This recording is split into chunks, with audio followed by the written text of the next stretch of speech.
Check this out, guys. I am basically carrying an entire fortress inside my pocket. This is so cool.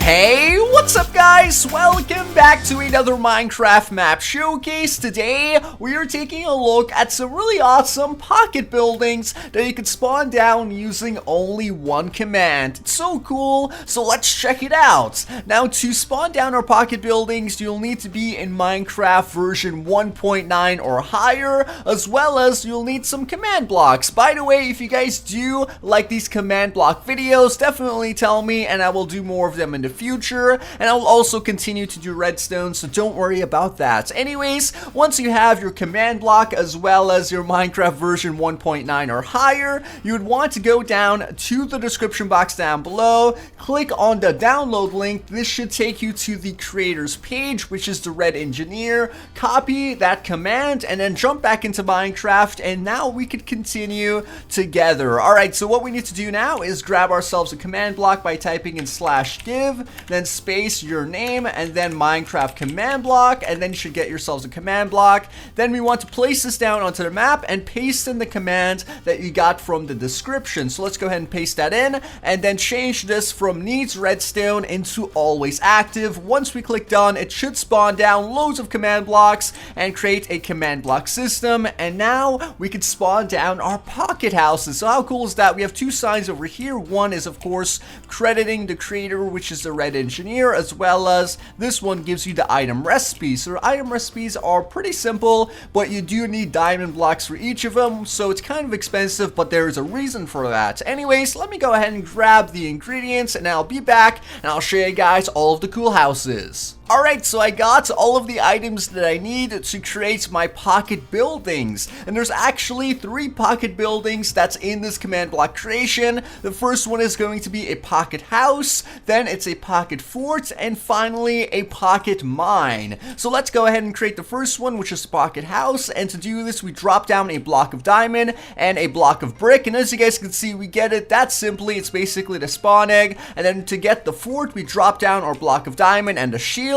Very cool. And finally a block of diamond and an iron pickaxe, and there you go. We now have our pocket mines as well as our fort and our house, and this is going to be so cool once we spawn it down. So let's go ahead and check out our first pocket building, which is going to be our house. I simply right click on the ground and boom, there it is. It's a 3x3 building that is just jam-packed with loads of useful items, as you guys can see, and this is one of the main reasons why it costs a block of diamond to create, is because it really has everything that you would ever need. And let's go ahead and just check it from the top, because that will be the easiest way to do it. And that's actually a pun because we're, taking a look at it from the top. But anyways, here we are at the top of the structure, and as you guys can see, we have a lot of cool things over here. First things first, we do have our cactus, and as you guys know, when this grows up to be 2 blocks tall with a block next to it, it will automatically break and drop, so it's like an automatic cactus farm. As well as we have a redstone lamp for lighting. We have a small wheat farm located in this area. You could of course plant carrots here,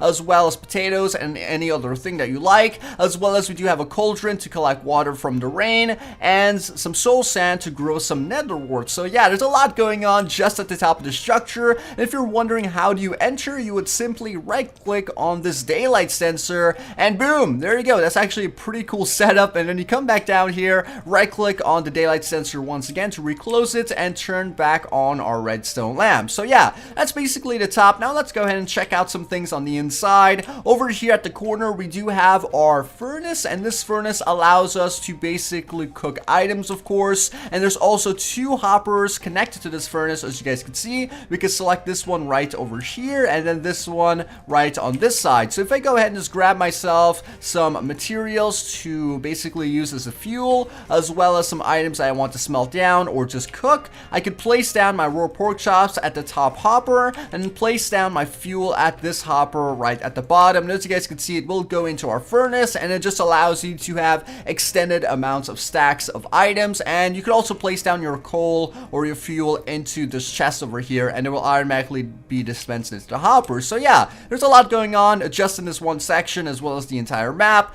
On this side, we have 2 chests for storage. We have an enchantment table located back here, and if you go ahead and and grab ourselves a sword from our creative menu, place it into our enchantment table. We can enchant from only 2 to 6 levels, but I guess it's still pretty good. I mean, it's a really tiny house, and it's at least nice that we do have a spot to enchant items. Now, we do have a jukebox. If you guys can see, it's located right behind the sign, and we can play music in this if we go ahead and just grab ourselves a music disc. Let's just go ahead and do that. Boom.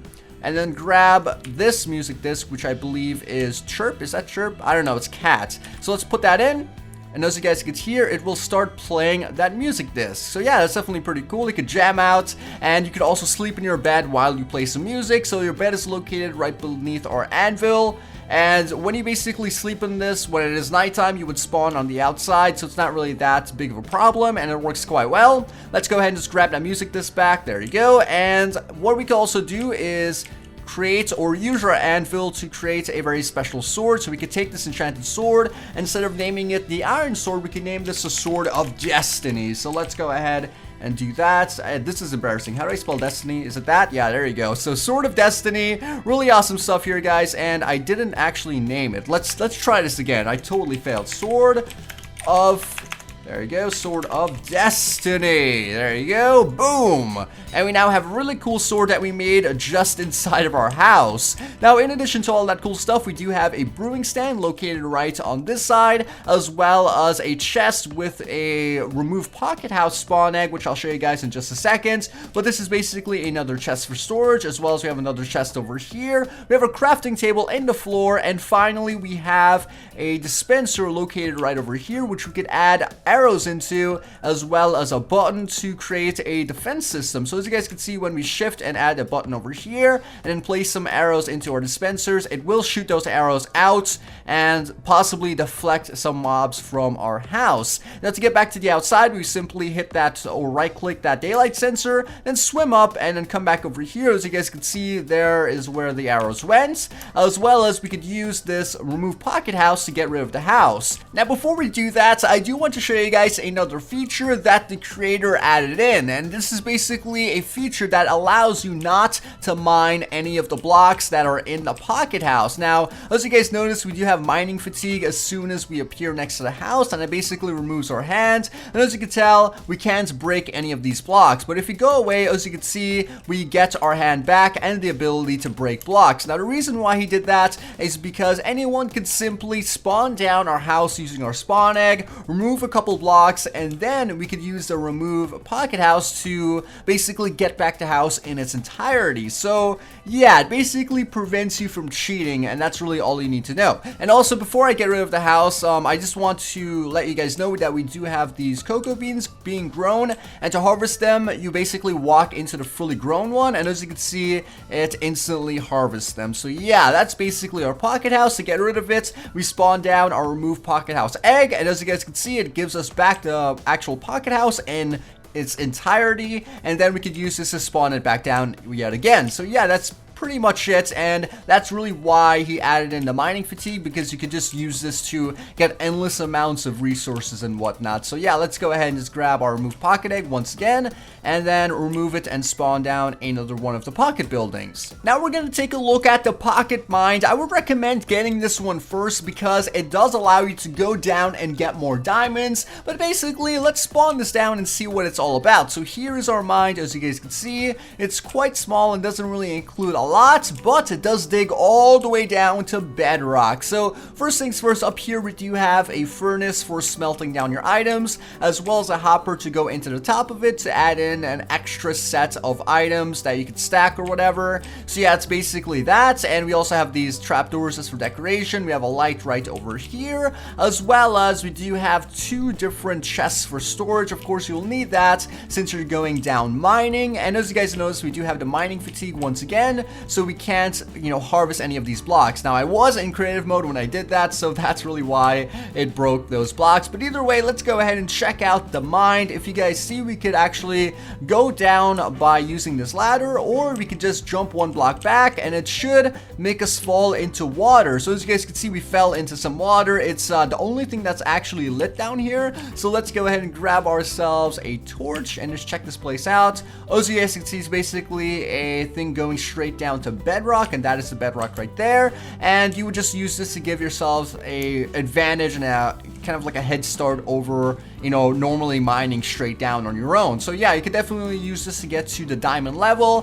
harvest some more diamonds, and then get yourselves a pocket house and a pocket fort. And is that gold? Oh my goodness, there's gold right over here. By the way, the spawn egg to remove our pocket mine is located in the top chest. We simply grab that and then spawn it down, and boom, there you go. Now unfortunately the tunnel does stay, so we'll need to find a different place for our pocket fort. Alright, so it is nighttime. I spawned down loads of skeletons and zombies right behind me. We have some armor on our body as well as a sword of destiny. So we're basically going to switch into game mode survival and then use the pocket fort for protection. So let's go ahead and quickly go into game mode survival. As you guys can see, they will start freaking attacking me, but I will spawn down my pocket fort, and there you go. We are now safe inside this obsidian fortress. So oh my goodness, look at this. We can open up this door using this lever and start hitting our zombies and our skeletons. Look at that. That is so cool. We have 3 different doors that we could use, and if you just want to kill the skeleton on this side, we could go ahead and do that using this door, or we could use this door over here, and basically the options are endless. So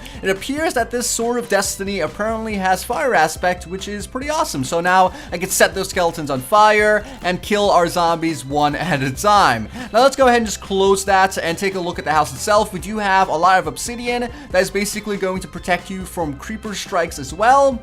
We have our working trapdoors to give us a way to kill the zombies from the outside. We have a cauldron over here, as well as an anvil if we want to rename our Sword of Destiny into Sword of Destiny V2. There you go.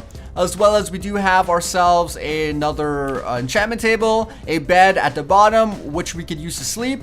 And you can't really sleep when there's monsters nearby, as well as we do have a brewing stand right in this area, as you guys can see. And now we could go up above the ground and take a look at some of the cooler things. So let's turn off the rain. Oh my gosh. Right, so we do have these things over here which basically blocks arrows and stuff from being fired at you. It's not obviously perfect, but it's still pretty interesting nonetheless. Now, as you guys can see, I am in game mode survival, and I'm not really dying that quickly, so it's something really cool that you can just carry along with you to create an instant fortress. And also, we do have the remove pocket fort that's located in the chest right above. Now, in addition to all this cool stuff, we do have this button, which is basically going to spawn down lava on every single side. So check this out. I'm basically going to spawn down lava, and it's going to kill all of these mobs that are trying to attack me. So this is a super defended mini fortress. I mean, take a look at this. This is so cool. We could come back down here and get a peek of what's going on. And as you guys can see, that zombie basically died. And yeah, that is pretty much it. We could go back above the ground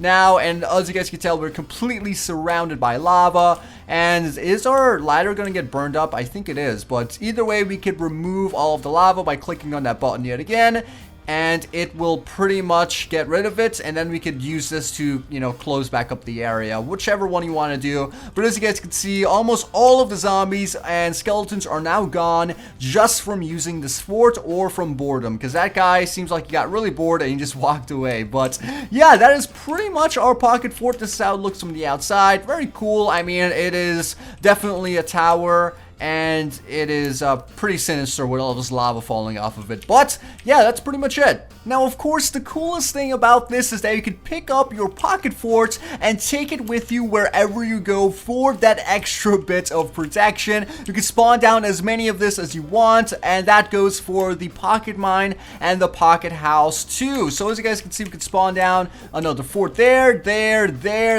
and eventually you could create a tiny little city of forts and houses. So anyways, guys, that is pretty much going to wrap up today's Minecraft map showcase. Before you go, I would love to know, which do you think was the best pocket building? Was it the mine, the house, or the fort? Anyways, I appreciate you guys watching, and do subscribe to see more awesome videos. But this was Twiistz, and I'll see you guys next time.